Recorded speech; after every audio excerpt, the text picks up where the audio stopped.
আজকে আমরা জানব চাঁদপুর জেলার অন্যতম একটি সুনামধন্য প্রতিষ্ঠান পুরানবাজার ডিগ্রি কলেজ সম্পর্কে।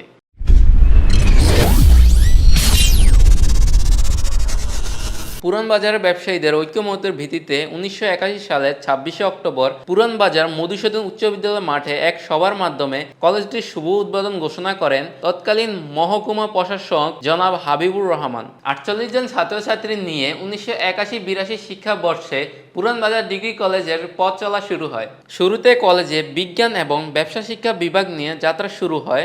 1983 সালে কলেজটি থেকে সর্বপ্রথম ছাত্রছাত্রীরা উচ্চ মাধ্যমিক পরীক্ষায় অংশগ্রহণ করে। 1985 সালে কুমিল্লা শিক্ষা বোর্ডে কলেজ থেকে বাণিজ্যের দ্বিতীয় স্থান এবং অষ্টম স্থান অধিকার করে কলেজের প্রতিষ্ঠার লক্ষ্য সমুন্নত করে। চাঁদপুরের দক্ষিণ অঞ্চলে মানুষের ছেলে মেয়েদের উচ্চশিক্ষার পথ প্রসারিত করতে মাননীয় সমাজ কল্যাণ মন্ত্রী ও কলেজ গভর্নিং বোর্ডের সভাপতি ডাক্তার দীপুমনি এমপি এবং কলেজ প্রতিষ্ঠার সদস্য জনাব জাহাঙ্গীর আখন্দ সেলিম সাহেবের দৃঢ় প্রচেষ্টায় কলেজটিতে বাংলা, ইংরেজি, হিসাব বিজ্ঞান, ব্যবস্থাপনা, রাষ্ট্রবিজ্ঞান, সমাজকর্ম ও অর্থনীতি বিষয়ে অনার্স কোর্স চালু হয়েছে। পুরানবাজার ডিগ্রি কলেজের চারপাশে রয়েছে অসংখ্য ফুলের বাগান, যা কলেজের প্রাকৃতিক সৌন্দর্যকে বাড়িয়ে তোলে। বর্তমানে পুরানবাজার ডিগ্রি কলেজ চাঁদপুর জেলার অন্যতম একটি সুনামধন্য প্রতিষ্ঠান। পুরানবাজার ডিগ্রি কলেজের গভর্নিং বোর্ডের সভাপতি ডাক্তার দীপু মুনিয়ের সভাপতিত্বে একটি শিক্ষা বান্ধব ও দক্ষ পরিচালনা কমিটির মাধ্যমে কলেজটির অগ্রযাত্রা অব্যাহত রয়েছে। পুরানবাজার ডিগ্রি কলেজের অধ্যক্ষের নাম রতন কুমার মজুমদার। এরকম আরও শিক্ষণীয় ভিডিও পেতে উপরে পেজটি ফলো করুন